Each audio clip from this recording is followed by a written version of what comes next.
So this is the main power system. These are the switches for interior components.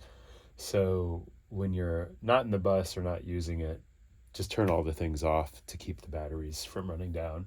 But generally, if you're using it and riding around, you'll have the fridge on all the time. You'll have the water pump on.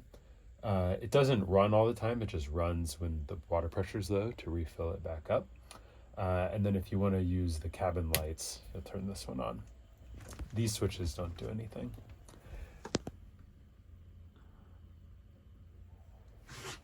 This is the onboard computer.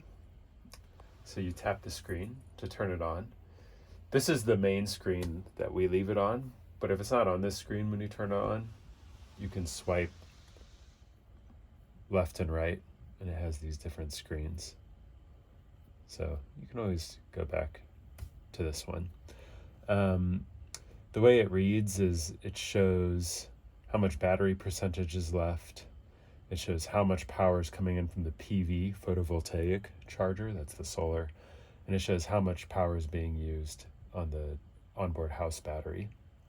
It has freshwater tank sensors and LPG tank sensors to show how much is left, but right now they're a bit wonky. I don't know if I'll have time to fix it, so they might not display correct. And then this AC mode controls whether or not power comes from this outlet right here. Usually it's always off, but if you want to turn it on, what you do is you tap this until it goes to on, and you wait a moment. Do that again. It does that.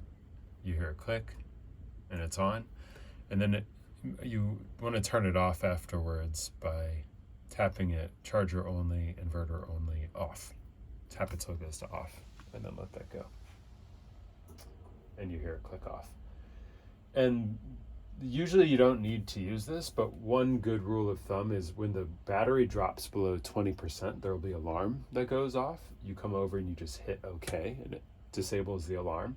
It's okay if the house batteries drain fully, but if you run it low, then you're not going to be able to use anything. So typically, once it starts going below 20, it probably means you have about a day left. So you might want to either drive somewhere to charge the battery or turn off. Don't use so much power until the sun has a chance to charge things more.